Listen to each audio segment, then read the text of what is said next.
South African leader who helped end apartheid in South Africa. John, what do you have to say about Nelson Mandela? Yes, you're right on KSLC. And KSLC has dual Macmillville. And yeah, today on the show we're going to celebrate Black History Month. We're going to talk about Nelson Mandela. And we have so much to say about Nelson Mandela, our legend, if you know Nelson Mandela. So he was born in 1998. Have you ever heard of his nickname Madiba? No, I haven't. You've never heard of Madiba? No. So Madiba was, I think, the name they gave him to give him more respect in South Africa. It's a clan name for his Xhosa clan. Nelson Mandela, we all know he was a non-violent politician until... So his way of protest was not through nonviolence. Yes, Okay. he was fighting against racial discrimination in South Africa. Mm-hmm. He's a politician, we know that. He's also somebody who likes to donate to charity, right? Mm-hmm. And what's the word for that? Philanthropist. Philanthropist, yes. He was the first black president of South Africa. Mm-hmm. It's hard to believe, but he was. And that was 1994 to 1999. That's how long he ruled. He was awarded the Nobel Peace Prize for fighting racial discrimination, Apartheid. apartheid. Yeah, Yes. and apartheid was more than just discrimination. It was a legal form of separating black people and white people. Yes. And so South Africa had a lot of descendants of Dutch people who were white, and then they also had people who were native to the area and who lived on for generations and generations. And so a lot of the laws kept those groups of people apart from each other.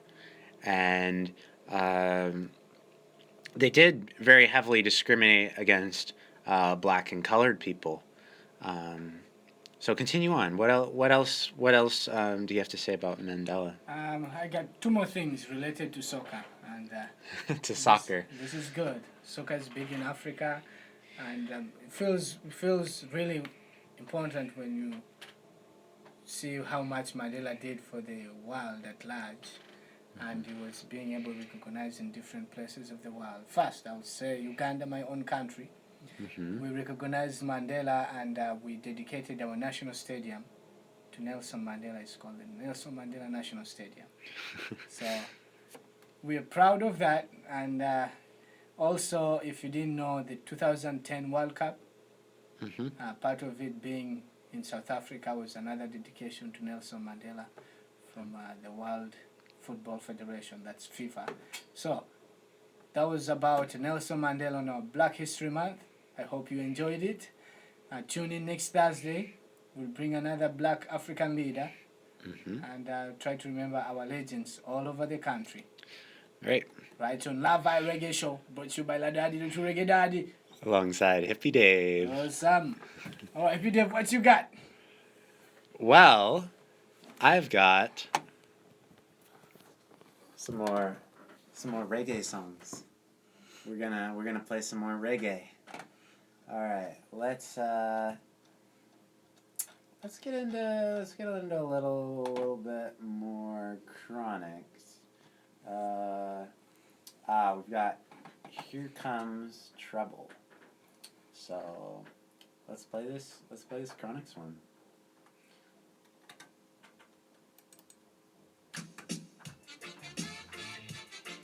Welcome. Why, oh, why, oh, why? Chronics, left, right, just a come, left, right. Ooh,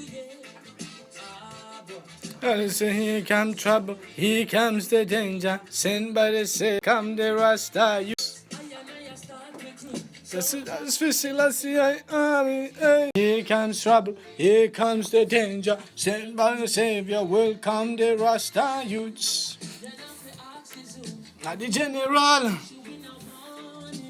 We burn about, say them tired of mediocre. Evil I go foul, so we trap in Ethiopia. Be living from dance and like no easy boat. Even Bantan say it's not a easy road. Operation occupy motherland.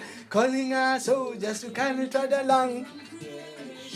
In a Japan, but chronics can't do it alone. So I'm recruiting soldiers coming from near and far by truth. Selassie, I'm here, Rastafari roots. And we say, here comes trouble, here comes the danger. Bring by the Savior, welcome the Rasta youths. I'm on a start recruit, soldiers for Selassie, Army, oh yes. here comes trouble. Welcome the Savior, welcome the Rasta youths. You know for axes who are the general issue in a warning board. Waving the banner red, green and brown. It is such a honor prophecies and flow. Discovered on stones and trees and scroll. And even in the schools that Jesus knows. Rasta youth must inherit the earth. Can't sit down, that I send me for work. Bring the fire in a round, that I send me for purge. But I can't do it alone. Just a recruiting. Soldiers coming from there. Yes, you're right on KSLC and KSLC HD1 McMiver. Thank you for tuning in. Love I It's Reggae your boy Show. Ladady Love I Reggae Show. and Hippie Dave. Comes the danger, sent by the Savior, welcome the Rasta youth. I and I start recruit, soldiers for Selassie, army. Here comes trouble, here comes Remember when you sang this with Mirror Talks? Yes. come the Rasta youth. You know for axes, and the general issue in a warning, left and right, the soldiers are gone. Left, right, the soldiers are gone. Could I never throw it down, no boy. Yeah, I will say left, right, the soldiers are gone. Left, right. The soldiers are gone. Left, right, the soldiers are marching on, boy. I'm a say, here comes trouble, my friend, and here comes danger. Rastafari send me come. I said we're sent by the Savior. Here comes trouble, my friend. Here comes danger. Whoa, whoa. Ooh, Lord. Hey, when you say here comes trouble, here comes the danger. Here comes trouble.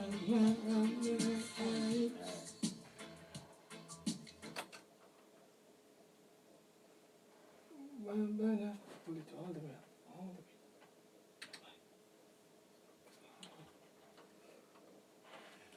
All right. That is Here Comes Trouble by Chronics. And here comes a little bit about the book we read, The Privileged Poor, by Yes. Anthony Abraham Jack. So, John, as I said before, we both attended the speech given by the author, and after his speech, which was, I think it was back in November, we went and we bought a copy of the book that he wrote, and we actually got him to sign it. So before we begin our discussion, I'd like to tell you a little bit about something funny that happened when I went to get my book signed. Okay. So I saw you go up. You went up. You're in line before me, Yes. and you went up, and you introduced yourself, and you got your book signed. And I saw him writing in your book your last name, Lutaya. Yes. So I thought, okay, maybe he's just writing in our last names and then just writing a little note. So I go up to him, and he says, "What's your name? What should I write here?" And I said Maniello, which is my last name. Yes. And so he only wrote Maniello, and I'm like, "Wait, that's my last name. Didn't you just write that for John?" And he's like, he was kind of weirded out by it, and I was, But yeah, I thought that was funny. So I totally goofed it up. In my book, it just says Maniello, thanks for the support, and then his signature. That's what was in. No, my book had my name. So It had John. Don't and get worried. No, it had only one. Yeah. it only had Lutaya as well. Yes. Yes. Okay, I'm not the only one then. But yeah, what was your impression of this book? My impression of the book. I think, from my perspective, it was real. Most of the things that I read in the book were applying to me. Mm-hmm. You talk about culture shock, Mm-hmm. coming into a school, and it's quite different from the schools you've been to, because some students they didn't know what to do and how not to behave on campus. They didn't know when to go talk to professors. Right. Which I feel like, yeah, sometimes it could be, you don't know if you need to go talk to the professors before the final grades. Right. Or sometimes it's just the school you're in or the community you're in where you don't feel comfortable or openly going to discuss with the professors. So stuff like that, and then you talk about. I enjoyed that part where students were judging each other about how they're dressing, Right. and how often they go out. Right. Go out for meals. And Yes, all that stuff about money. Right. To some, money is hard to get. Right. And hard to spend. To some, money is easy to get and easy to spend. So that. Right. Those differences, yeah, I enjoyed the book. How about you? Yeah, like I definitely have to agree with some of your takeaways. I guess for me reading it, I had a little different perspective because I've grown up in a middle class family, and I feel like I've had really good public schools to go to. So I very much consider myself to be a person of privilege. Mm-hmm. And reading this book, it opened my eyes to some of the students who weren't quite as fortunate. Some of the students who went to these very much struggling public schools, Yes. and then they went to this elite university. Uh-huh. Now I'm not at an elite. I wouldn't consider Linfield an elite university, although I think it's a great school. Yes. Yeah, I'd say I have some of the same takeaways that you do, but it's also a little different perspective. And for our listeners out there, I'd like to give you a little bit more information about what this book was about. It's called The Privileged Poor. And basically what the author writes about in this book is students who attend elite universities, so think like Ivy League schools like Harvard, Yale, Stanford. And so these students, they attend these schools, and one of the important things that the author points out is that you do have poor students, you do have rich students, and there are differences in the way they go about navigating the college landscape. They interact with the college community in different ways, especially at an elite university. Yeah. But even deeper than that, there's distinctions between poor students. And those distinctions can happen among lines of race, but mainly the aspect that he focused on that separated these poor students was whether they were able to attend private high schools Mm-hmm. on scholarships, or whether they attended public schools in the communities they grew up in these communities that were generally very poor. And so I'm going to read you a couple sections about what he calls the privileged poor and the doubly disadvantaged. Yeah. And then I'd like to see what you think, Ladady. So this is in the introduction. By the way, I'm going to make sure I cite the page number so that I'm not committing plagiarism. And we're not going to read you the whole book, so we're not going to spoil the whole thing. When you envision, this is from the book, quote, when you envision a wealthy private high school with its top flight facilities and abundant resources, that image likely has a color attached to it, white. Thus, when most people see poor black students at an elite college, they simply don't think that those students might have come from an exclusive high school. These prep schools are full of students from affluent families, mostly white, but not exclusively so, and offer academic and social opportunities usually reserved for the rich, from study abroad opportunities to language immersion programs to contact with faculty who have advanced degrees. Lower income students from these high schools enter college already accustomed to navigating elite academic arenas, already familiar with the ways and customs of the rich.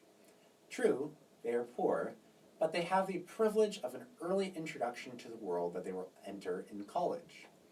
I call this group of students the privileged poor. End quote. Page 11.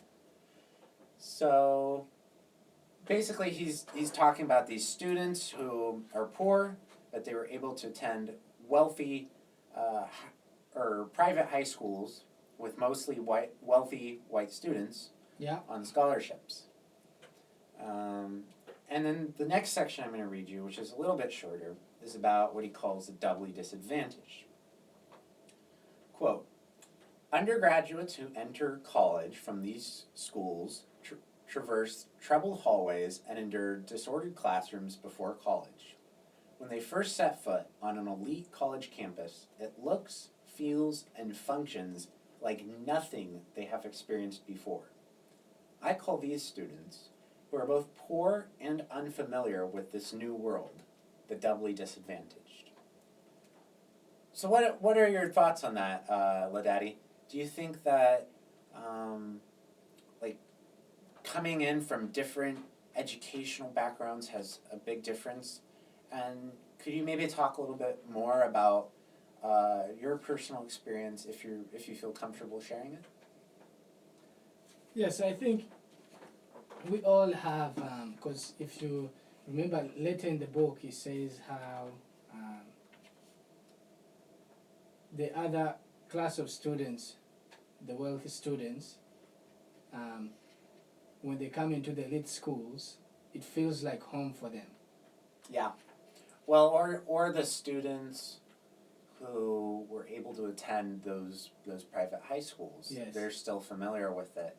And I think there was even a part where some of those students who attended the private schools, the wealthy private schools, when they got to the elite university, they said it was like a fifth year for them. Yes.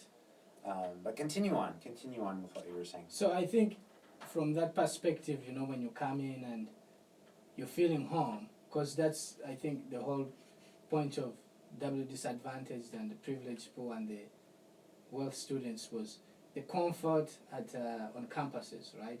Navigating the system.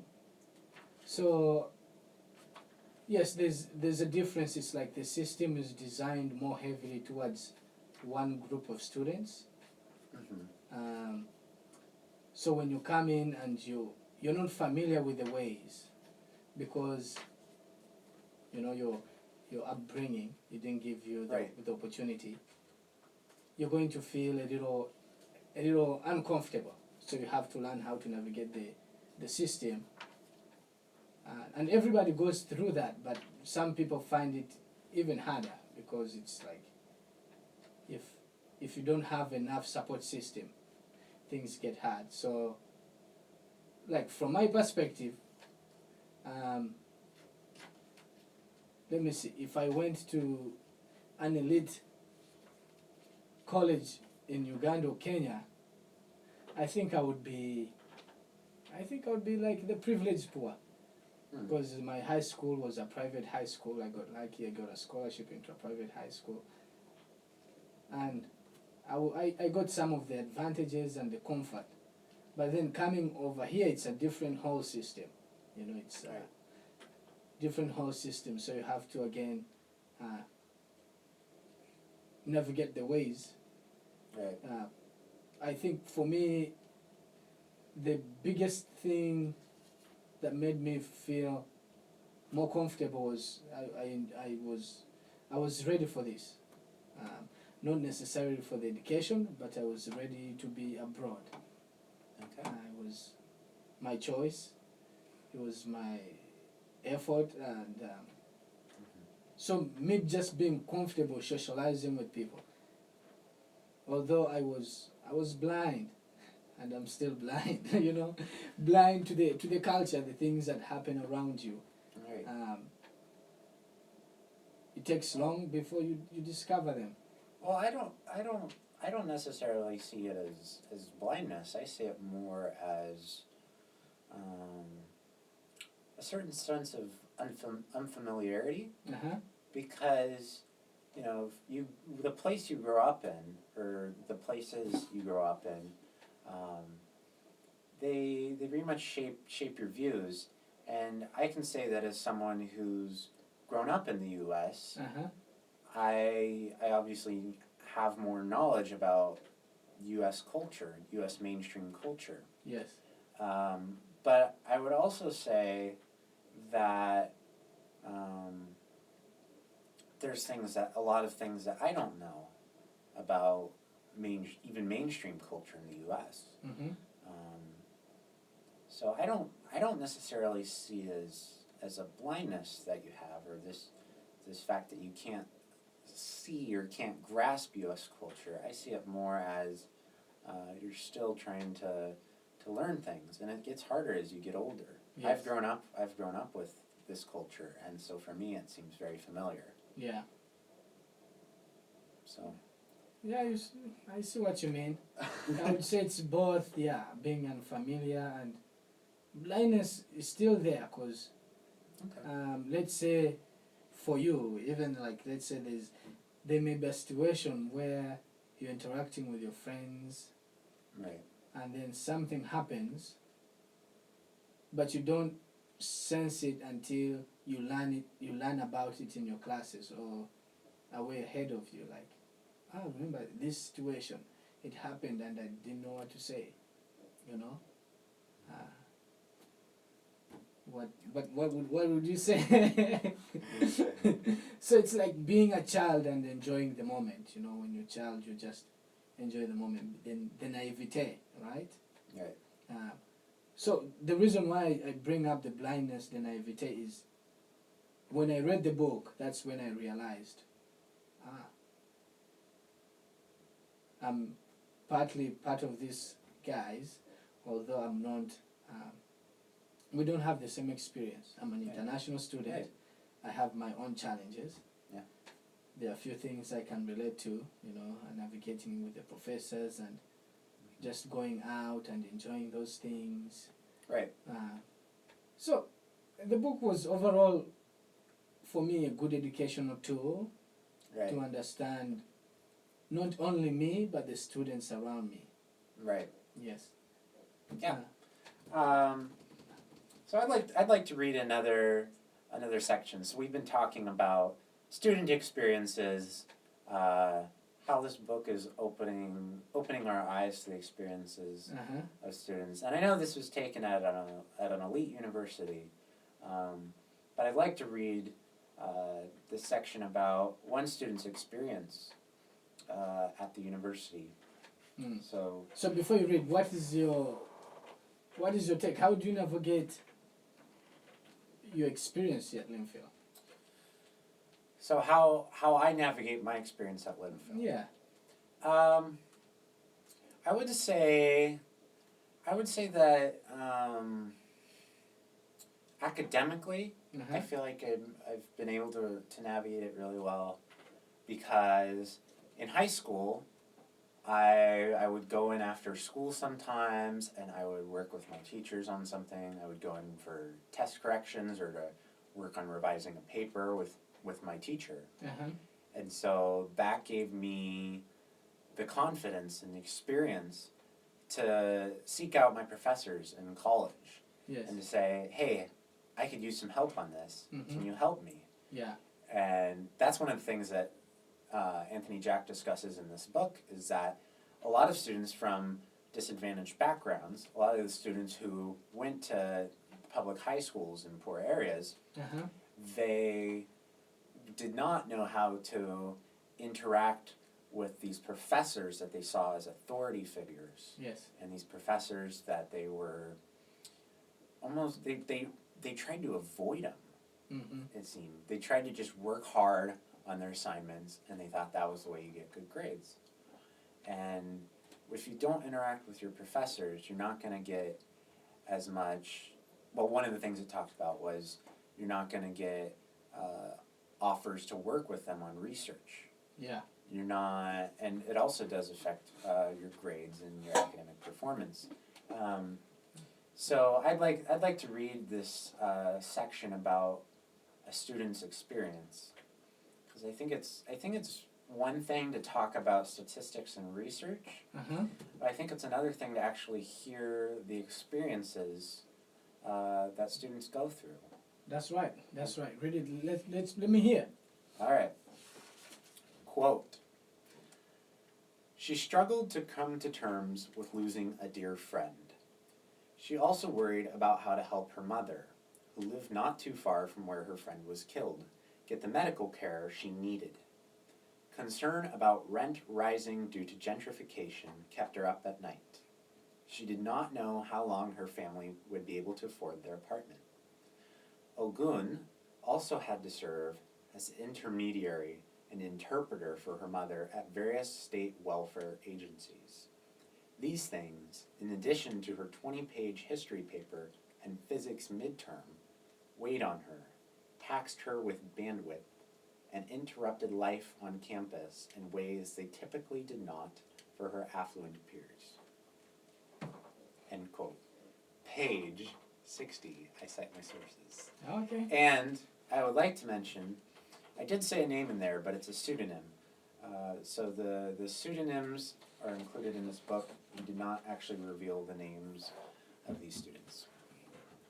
So, what are your thoughts on that, Ladady? I would like to hear from you first. You'd like to hear from me Yes. first? Okay. Well, I'll offer you my take on it. I thought that was just really, that was one of the more moving passages for me in the book. And it really affected me because I think about how busy my life at college feels. Yes. Right? So like for today, for instance, I had class, I had to go get food in the dining hall, I had to I went to tea hour, and I did some homework, had dinner, and then I came here, right? Yes. And that feels busy to me. It's not the busiest day. But then I think about what this student has to go through. Yeah. I mean, their friend was killed. Her mother needs medical assistance and also interpreting assistance. The student also has to worry about her rent increasing, her family being evicted, Yeah. her mother not having a home. So I think for me, it just puts into perspective how much some students have to worry about. Yeah. And how much is on the minds of certain students. So that was a very powerful passage for me. Yes. And how does that carry the impact for you from the book? I think it just makes me a little bit more aware of who's around me. Like I try to.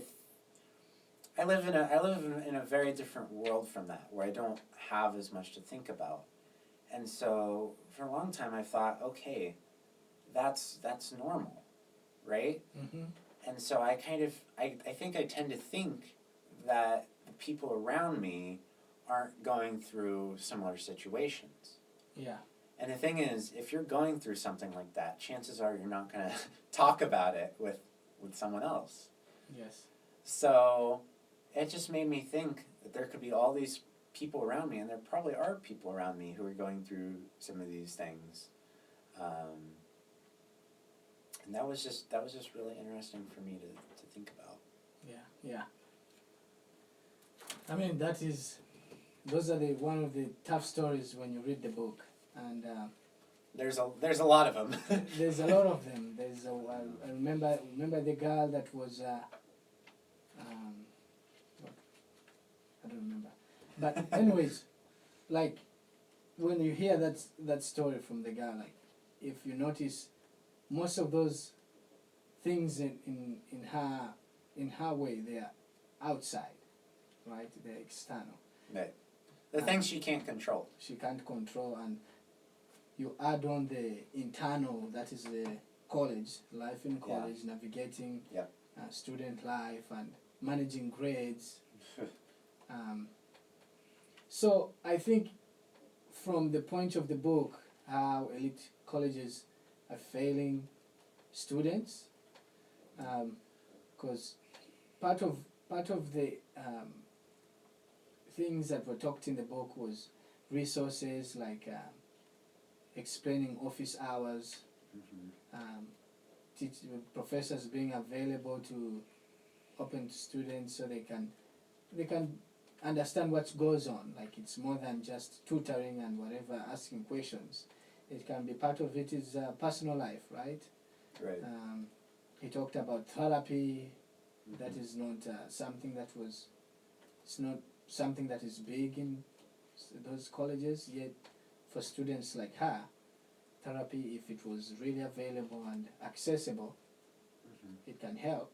Right. So yeah, it's all about just making sure somebody's in the right mindset, because that's how students are failing in those colleges. Right. They get the access, they get the scholarships, but there's so much weight externally, Right. which is Right. tough for them to focus internally. So Right. yeah, so we're going to, I think, let's move on to the next part of the book from our original debate. How can we incorporate our debate before even we came to know about the book and Yeah. So you want me to fill them in on this? yes, begin it. Bring it to the audience. Let them understand. So, Ladady and I, we went to the cafeteria one day, and we got into this discussion about poor students going to elite colleges, which is basically what this book is about. Yes.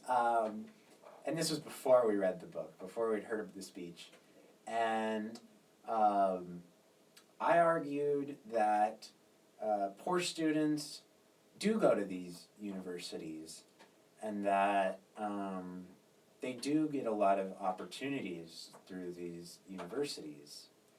And Ladady was arguing that only rich, privileged students go to these universities. And so yeah, that's pretty much what our argument was about. Would you say there's anything more that there was to it? Yeah, remember when I was telling you about how the brain is like a computer, very empty.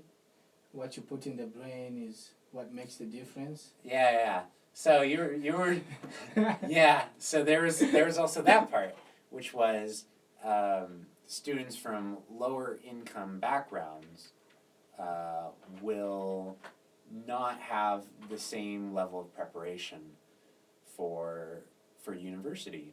They do not have the same amount of resources that their wealthy peers do. And so from grade school through high school, not having those resources does not allow them to develop intellectually at the same level that their wealthy peers are. And that's not something that's biologically caused, it's just a matter of their financial circumstance. Yes, it's the upbringing. Like my theory, I was explaining it in terms of a computer, when the computer develop over time.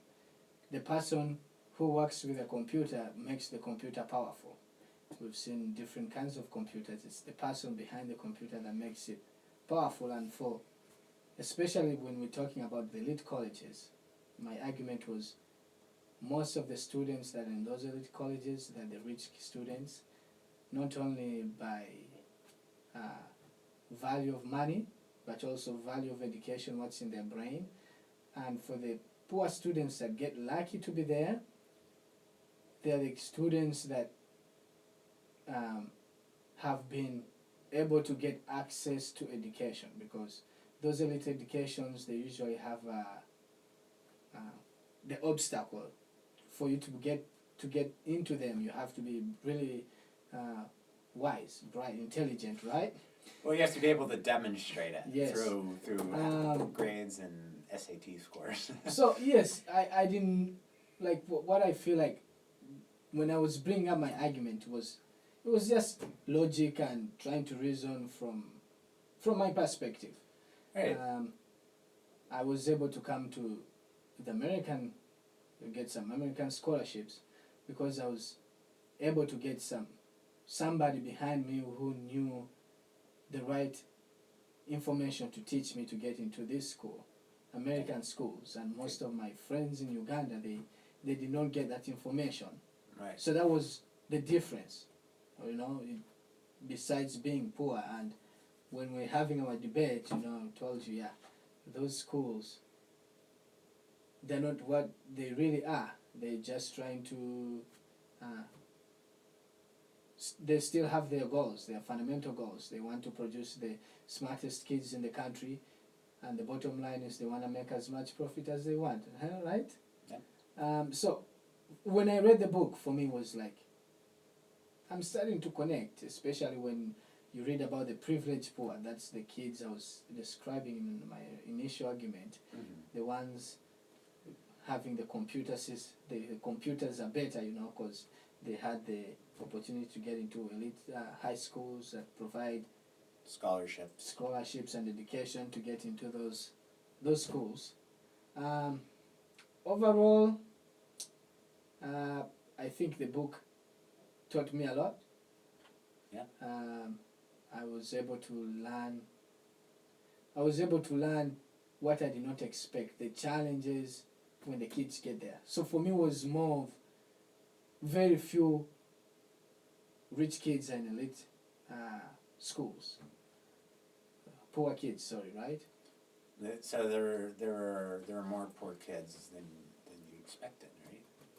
Is that what you would say? Yes. In elite There were colleges? more poor kids than expected, but that doesn't not change the fact that those poor kids, they were the ones that got the right information. They were the ones that were computerized. They had to go through a system I was talking about, Well, okay.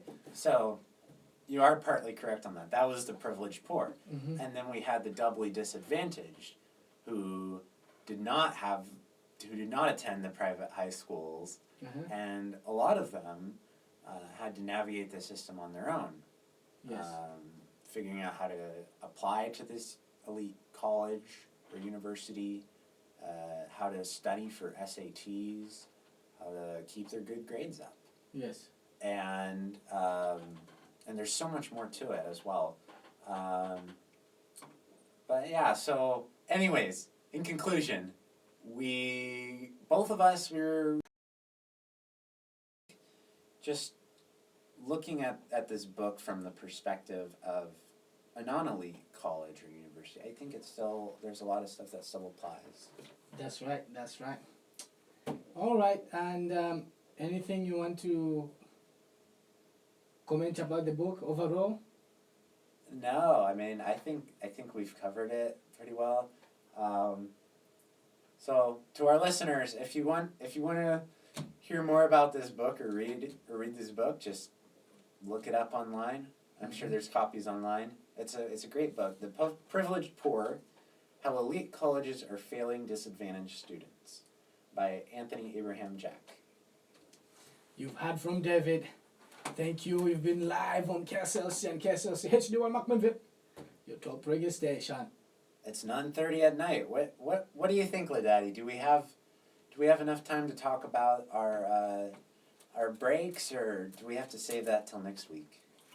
I think we've talked most of the break in one section because we both read the book during the break. All we did this break was read the book. There was much more. There was much more. Yes, we'll be just filling in those stories about the break every week. Yeah. Because We'll give it to you in students and little everybody, bits. and it's just normal life. We're not like we're anthropologists or we are researchers or we're Historians. or somebody who is going to go out there and gather a lot of information and you're looking forward to it. Yeah. Yeah, we have personal experiences, very few stories, and I think this is one of the very concrete, studied stories we had from the break. Is Yeah. that right? Yeah, and I was waiting for a long time to be talking about this book, because we got this book in like November. Yes. So, and I read it the last week of I think it was during Jan term break. So I just finished reading this book like last week. Oh yeah. Before we close, there's towards the end the book talked about scholarship plus. Oh yeah. What did you think of that? I thought it was interesting. So for our listeners who have not read the book, Scholarship Plus was for poor students who wanted to attend events on campus, and these events, they cost money.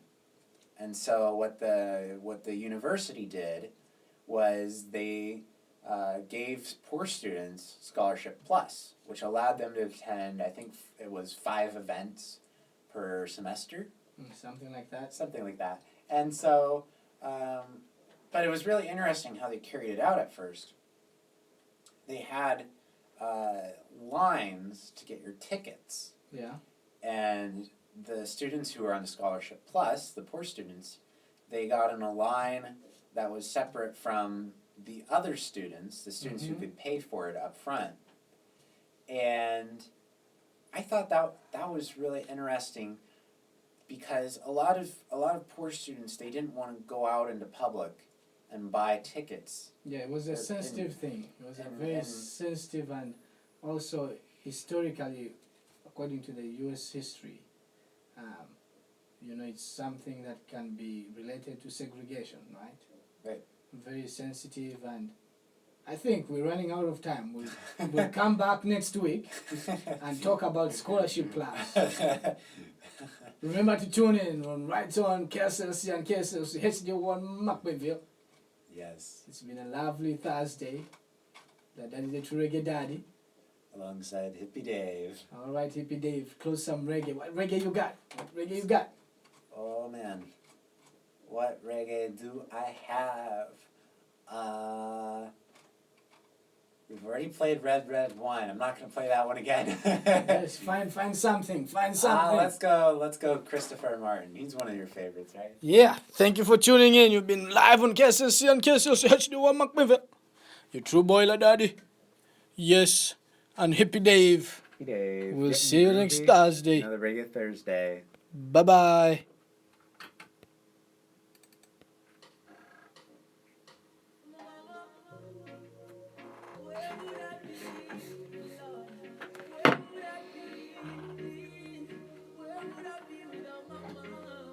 Okay. Well, I've got to say are you still on? We're closing. Closing. The front of the book.